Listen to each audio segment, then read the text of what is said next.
I always loved the water. Growing up in a landlocked suburb, I dreamed of living with a lake view, the morning mist rising off the surface, the gentle lapping of waves against the shore. So when my uncle passed away and unexpectedly left me his old fishing cabin on Lake Clearwater, it felt like destiny. What I didn't anticipate was that my slice of paradise would attract a power-hungry HOA president who'd stop at nothing to control what wasn't hers. "Mr. Richards, your property violates at least 7 HOA guidelines." The woman standing on my newly renovated porch didn't bother introducing herself, though the gold "President" pin on her blazer lapel told me everything I needed to know. "I'm sorry, and you are?" I asked, wiping my paint-covered hands on my jeans. I'd been in the middle of putting finishing touches on the living room when the aggressive knocking interrupted me. "Karen Whitfield, Clearwater Shores Homeowners Association President." She thrust a business card at me like she was serving a summons. "You've made unauthorized exterior modifications, your dock extends beyond the permitted length, and that boat lift certainly wasn't approved by the Architectural Committee." I took a deep breath. After 15 years in the Marines and another 5 building my small construction business, I'd learned to pick my battles. "Ms. Whitfield, I just moved in 3 weeks ago. I wasn't aware there was an HOA here." Her thin lips curved into what I can only describe as a predatory smile. "Oh, Mr. Richards, ignorance is no excuse. You'll need to submit proper applications immediately and pay the associated fines. The board meeting is Thursday night. I suggest you attend." As she walked away, clipboard clutched to her chest, I had the sinking feeling my peaceful lake house dream was about to become a bureaucratic nightmare. That evening I called my buddy Greg, who'd helped me move in. "An HOA? Are you sure? Uncle Joe never mentioned anything about that." "That's because there wasn't one when he bought the place," I said, scrolling through the deed documents on my laptop. "According to these papers, he purchased this property in 1972. The HOA paperwork Karen showed me had a formation date of 2001. Did you sign anything when you inherited the place?" Greg asked. I shook my head, though he couldn't see it through the phone. "Just the standard transfer of deed. Nothing about an HOA. Then how can they enforce rules on you?" It was a good question, one I intended to answer before Thursday's meeting. The next morning, I drove to the county clerk's office. The building was an uninspiring brick structure that smelled like old paper and coffee. After explaining my situation to the clerk, a friendly older woman named Maggie, she disappeared into a back room and returned with a thick folder. "This is the original survey of your property from 1952, before your uncle purchased it," she said, spreading out a large map on the counter. "And here's the updated survey from 1973, a year after he bought it." I studied both documents, noticing something odd. "The property line extends much further in this second survey." Maggie nodded. "Your uncle purchased additional acreage in 1973 from the county. Looks like." She adjusted her reading glasses. "Nearly 800 feet of shoreline and the adjoining 3 acres. My heart beat faster. "So my property isn't just the cabin and the immediate yard? According to this, you own almost a quarter-mile of shoreline, extending from the old boat launch to that little cove on the northeast corner." She pointed to various landmarks on the survey. "The previous owner never developed it, but it's legally part of your property." I stood there stunned. Uncle Joe, the quiet fisherman who lived alone in his modest cabin, owned far more lakefront property than I'd realized. And if these documents were correct, most of the HOA common areas Karen had mentioned were actually on my land. When I returned home, a bright orange notice was taped to my front door. "Violation, unapproved exterior color scheme. Fine $500. Remedy within 7 days or additional penalties will apply." I ripped it down, anger building. The cabin was the exact same blue-gray it had been for decades. I hadn't even changed the color during my renovations, just refreshed the paint. That's when my neighbor, an elderly man named Walter, called from his porch next door. "I see Karen's welcomed you to the neighborhood," he said with a knowing look. I walked over to his property line. "Has she always been like this?" Walter chuckled. Worse every year since she took over. Uses the HOA like her personal fiefdom. Most of us original owners try to fight back, but the newer folks just pay the fines to avoid the hassle. I'm not sure I'm even part of her HOA, I admitted. My uncle owned this place long before it was formed. Walter's eyes widened. Joe never joined. He always said he'd rather wrestle an alligator than let someone tell him what color his mailbox could be. He leaned closer.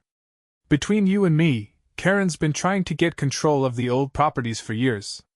Especially the lakefront access. Why's that? Money, son. Pure and simple. The HOA charges members for lake access privileges. If they controlled more shoreline, they could charge more members higher fees. I thanked Walter and headed back to my cabin, my mind racing. If Uncle Joe never joined the HOA, how could they possibly have jurisdiction over my property? And if I owned all that shoreline? My phone rang. Unknown number. Mr. Richards? This is Gina Vasquez from Lake County Property Development. The woman's voice was professional but warm. I understand you recently inherited the old Clearwater property. That's right, I said cautiously. Wonderful. My company would like to discuss making an offer on your parcel. We've been looking to develop in that area for some time. I'm not interested in selling, I replied automatically. You might want to reconsider when you hear our offer. Gina continued. The lakefront alone makes it extremely valuable. We're prepared to offer substantially above market value. I paused. How did you get my number, Ms. Vasquez? She hesitated just long enough for me to notice. Public records, of course. We monitor ownership changes in areas we're interested in developing. After I hung up, something felt off. I did a quick search for Lake County Property Development and found nothing, no website, no business registration. My military instincts were screaming that something wasn't right. Thursday evening arrived faster than I expected. The HOA meeting was held in the clubhouse of a nearby housing development, one of those cookie-cutter communities where every house looked identical except for slightly different shades of beige. I arrived early, armed with copies of my property surveys and deed. As people filtered in, Karen took her place at the head table, flanked by 4 other board members who looked like they'd rather be anywhere else. Let's begin, Karen announced precisely at 7 p.m. First item. Violations at 1422 Lakeshore Drive. My address. Of course she'd put me first on the agenda. Mr. Richards has conducted unauthorized renovations, installed non-compliant exterior fixtures, and refuses to submit proper applications for his boat dock. She continued. The board recommends a combined fine of $2,500 and mandatory compliance within 30 days. Before the other board members could respond, I raised my hand. I'd like to address these allegations. Karen's mouth tightened. This isn't a court, Mr. Richards. The time for defense was during the application process, which you ignored. Actually, I said, standing and approaching the table, I'd like to clarify my position. I placed my documents on the table. My property at 1422 Lakeshore Drive has never been part of your HOA. It was purchased in 1972, well before your association formed in 2001. A murmur went through the room. Karen's face flushed. That's irrelevant. When the HOA was established, all properties within the designated boundaries were automatically included. Not without the owner's consent, I replied. There's no record of my uncle ever signing your covenants or agreements. One of the board members, a bald man with glasses, leaned forward. He's right, Karen. We can't enforce rules on properties that were never formally included. Karen shot him a look that could freeze lava. The boat dock extends into common waters, which are under HOA jurisdiction. This was the moment I'd been waiting for. I slid the property survey across the table. According to county records, my property includes 800 feet of shoreline and extends 150 feet into the lake from the high water mark. The dock is entirely on my property. The room fell silent. Karen snatched up the survey, her eyes darting across the page. This can't be right, she stammered. The HOA controls all shoreline access in Clearwater Shores. You control the shoreline that your member properties own, I corrected. But as these documents show, I own almost a quarter of the entire lake's shoreline, including the areas you've been calling common property and charging people to access.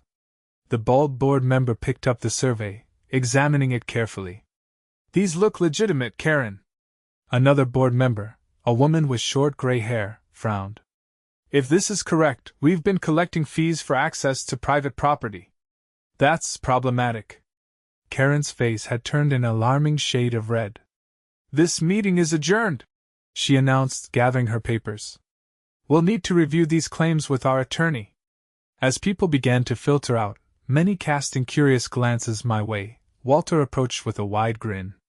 Nicely done, son. Never seen Karen speechless before. But something still bothered me. Walter, do you know anything about a company called Lake County Property Development? His expression darkened. Never heard of them, but Karen's husband is in real estate development. Been trying to get his hands on lakefront property for years. That connection couldn't be a coincidence. As I drove home, I couldn't shake the feeling that there was more to this story than a power-hungry HOA president. The next morning, I woke to the sound of machinery. Looking out my window, I was shocked to see a small bulldozer on what I now knew was my property, about 200 feet down the shoreline from my cabin. A crew was marking trees with orange paint. I threw on clothes and raced outside. Hey! What do you think you're doing? I shouted as I approached. A man in a hard hat looked up from his clipboard. Clearing for the new community dock. You'll need to stay back, sir. This is private property, I said, trying to keep my voice level. My property. The man looked confused. We have permits from the Clearwater Shores HOA. All proper paperwork is filed. I don't care what Karen Whitfield told you. This land belongs to me, not the HOA. I pulled out my phone. I'm calling the sheriff if you don't pack up and leave now. The worker radioed someone, and moments later, a black SUV pulled up. A tall man in an expensive suit stepped out, his salt and pepper hair perfectly styled. Is there a problem here? Brian Whitfield, the man said, extending his hand, which I deliberately didn't shake. I understand there's some confusion about this property. No confusion, I replied. You're trespassing on private land. Whitfield's smile didn't reach his eyes. My wife mentioned you might be difficult. Look, these development plans were approved months ago. Whatever paperwork you think you have, it's too late to stop progress. Your wife doesn't have the authority to approve construction on my land, I said, pulling out my phone and dialing 911. Whitfield's facade cracked slightly. You're making a mistake, Richards. We can make this profitable for everyone. The HOA has plans for this shoreline that will increase everyone's property values. This is an HOA property, I repeated as I requested police assistance for trespassers. 20 minutes later, a sheriff's deputy arrived. After reviewing my documentation and the workers' permits, he ordered the crew to cease operations until the property dispute could be resolved. As the workers packed up, Whitfield approached me again, his voice low. You really should consider selling. It would be a shame if something happened to that beautiful cabin of yours. Old would like that, so flammable. Before I could respond, he was back in his SUV, driving away. The threat hung in the air like smoke. That night, I installed security cameras around my property and backed up all my documentation to multiple locations. Whitfield's threat might have been empty, but my years in the Marines taught me to always take precautions. The next morning, I hired a surveyor to mark the boundaries of my property clearly. By afternoon, bright orange stakes lined my 800 feet of shoreline. I also filed a formal complaint with the county against the HOA for attempting unauthorized construction on my land. 3 days later, I received a certified letter from a law firm representing the Clearwater Shores HOA, claiming that regardless of the original property lines, the HOA had prescriptive easement rights due to continuous use of the shoreline for over 20 years. I forwarded the letter to a lawyer friend from my Marine days, now practicing real estate law in the next county. His response came quickly. They're bluffing. Prescriptive easements don't apply when the true owner gave permission for use, which your uncle implicitly did by not objecting. Stay strong. I'll draft a response. But Karen Whitfield wasn't giving up. The next day, I returned from grocery shopping to find a notice taped to my door from the county building inspector, citing potential code violations and requiring an inspection within 48 hours. I called the building department immediately, only to learn that the inspection request had come from an anonymous tip claiming my recent renovations were done without permits. I have all my permits, I told the clerk. I own a construction company. I know the process. The inspector will need to verify that, sir, she replied sympathetically. There's nothing I can do about it. When the inspector arrived the following day, I had all my documentation ready. He was professional and thorough, finding no issues with my work. Everything looks up to code, he confirmed, signing off on his tablet. Though I'm curious why someone reported you. These renovations are clearly professional quality. I have my suspicions, I replied, thanking him for his time. As he was leaving, he paused. You know, you're not the first lakeside property to get reported this year. There's been a pattern of anonymous complaints against non-HOA properties around the lake. Might be worth mentioning to the county supervisor. That evening, I visited Walter, hoping his long history in the neighborhood might provide more insights. It's not just building codes, Walter said as we sat on his porch. Last year, the Johnsons down the way got reported for environmental violations. Their property was tied up in inspections for months. Eventually, they sold. Guess who bought it? Brian Whitfield? I guessed. Walter nodded. Through one of his shell companies. Same thing happened to old Mrs. Collins when her septic system was mysteriously reported as leaking into the lake. Perfectly good system, but the harassment was too much for her at 83. So the Whitfields have been forcing people out to gain control of the lakefront, I concluded. Piece by piece, Walter confirmed.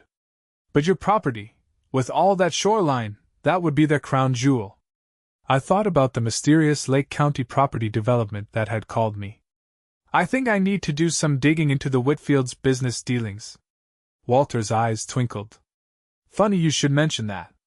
I've been keeping a file on them for years. Never had enough to do anything with it, but maybe you will. He disappeared into his house and returned with a thick folder. Newspaper clippings, copies of permits, notes from HOA meetings I've attended. I'm too old to fight them myself, but I wasn't going to let them get away with it entirely. As I flipped through Walter's meticulous records, a pattern emerged.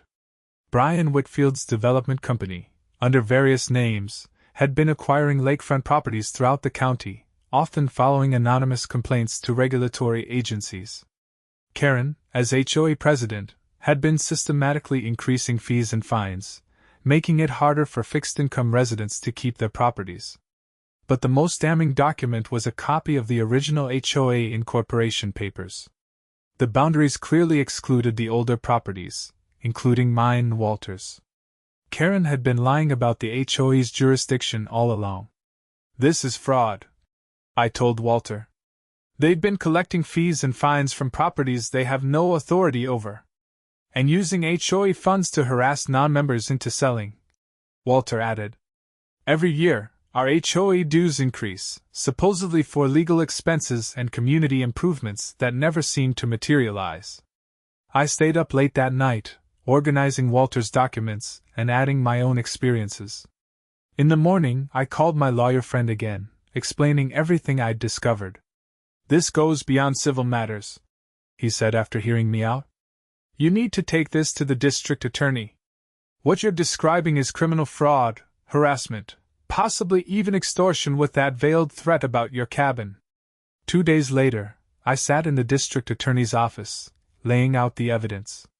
DA Monica Harrison listened intently, occasionally taking notes.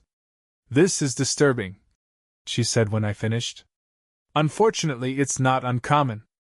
HOAs wield enormous power, and without oversight, that power can corrupt. She gathered the documents I'd provided. I'll need statements from other affected homeowners. Can you put me in touch with them? Walter has a list, I assured her. He's been documenting this for years. Good. In the meantime, I'll open an investigation into the financial records of the HOA and Mr. Whitfield's companies. If what you're saying is true, there should be a paper trail. As I left her office, I felt cautiously optimistic. But I knew the Whitfields wouldn't go down without a fight. That night, I received another call from Gina Vasquez. Mr. Richards, I hope you've reconsidered our offer, she said. My clients are prepared to be very generous. Which clients would those be, Ms. Vasquez? Or should I call you Karen? I asked calmly. There was a moment of silence. I don't know what you're talking about. Lake County property development doesn't exist, at least not legally. And your phone number traces back to Whitfield Real Estate Partners. Did you think I wouldn't check? Another pause. You're making a serious mistake, Mr. Richards. The offer won't remain open indefinitely. Neither will the DA's investigation, I replied. Fraudulent HOA claims, harassment, threatening property damage, it all adds up to a compelling case. The line went dead. The next morning, I woke to find my "No trespassing" signs along the shoreline had been torn down overnight. My security cameras had captured two men in hoodies doing the damage around 2 a.m., but their faces weren't visible. That afternoon, Karen Whitfield herself appeared at my door, her usual aggressive demeanor replaced by a forced smile. Mr. Richards, I think we got off on the wrong foot, she said. The HOA board has reviewed your documentation and agrees there may have been some administrative oversights regarding your property status. Administrative oversights? I repeated. Is that what you call fraudulently claiming jurisdiction over my property, issuing fake violations, and attempting unauthorized construction on my land? Her smile tightened. We're prepared to formally recognize your property boundaries and offer compensation for any inconvenience. In return, we ask that you consider granting an easement for community lake access. And drop my complaint with the DA? I added. Karen's eyes narrowed briefly before she schooled her expression. That would be in everyone's best interest. Prolonged legal battles benefit no one. Except those who've been defrauded, I countered. How many other property owners have you bullied with fake violations? How much have you collected in unauthorized fines? Those are serious allegations, she said, her voice hardening. My husband's attorney will be very interested in your slander. It's not slander if it's true, Karen. And the paper trail is quite clear. I stepped back from the door. Now, unless you'd like to make a full confession, I think we're done here. As she stormed back to her car, I noticed a county sheriff's vehicle pulling up behind her. Deputy Collins, who had responded to the trespassing call days earlier, approached as Karen drove away. Mr. Richards, he greeted me. Just following up on that complaint. The DA asked me to let you know they're executing search warrants on the HOA office and Whitfield Real Estate today. That was fast, I remarked, surprised at how quickly things were moving. Deputy Collins shrugged. Turns out you weren't the first to raise concerns. They'd had a file open on the Whitfields for a while, just needed someone willing to go on record. He handed me his card. Call if you have any more trouble. We'll have patrols in the area. Over the next 2 weeks, the story unfolded like a small-town thriller. The DA's investigation revealed that Brian and Karen Whitfield had been systematically targeting non-HOA properties around the lake for years. The HOA books showed over $300,000 in improperly collected fines from properties outside their jurisdiction, and Brian's company had acquired 11 properties through what amounted to regulatory harassment. Most damning was the discovery of emails between Karen and the county building inspector she had been bribing to target specific properties. The inspector had already turned state's evidence, providing detailed accounts of the scheme. 23 days after my confrontation with Karen at the HOA meeting, I watched from my newly finished deck as both Whitfields were led from their lakefront mansion in handcuffs, charged with fraud, corruption, and extortion. The interim HOA board, led by the bald gentleman who had questioned Karen during that fateful meeting, approached me the following week. "Mr. Richards, on behalf of the actual Clearwater Shores HOA, I want to apologize for the Whitfields' actions," he said. "We've reviewed all the documentation and confirmed that your property and several others were never legitimately under our jurisdiction." "I appreciate that," I replied. "That said, many residents do value lake access. Would you be open to discussing a formal, paid easement for a small community dock? Properly permitted, with fair compensation, of course." I considered the request. Unlike the Whitfields' heavy-handed tactics, this was a reasonable proposition between neighbors. "I'd be open to discussing it," I agreed. "I never wanted to keep people from enjoying the lake. I just wanted to be treated fairly and honestly." 6 months later, a modest community dock stood on a small portion of my shoreline, governed by a legal easement that provided me with both compensation and protections. The new HOA board, elected after the Whitfields' removal, had implemented transparency measures and reduced fees to reasonable levels. Walter and I often fished from my private dock, enjoying the sunset over water that now rippled peacefully, free from power struggles and schemes. "You know," Walter said one evening, "your uncle would be proud. Joe always said this land was meant to be enjoyed, not controlled." I nodded, watching an osprey dive for its dinner. "That's why I agreed to the community dock. The lake's big enough for everyone. But not big enough for the Whitfields." Walter chuckled. "Heard they're facing up to 15 years. Most of their assets frozen for restitution.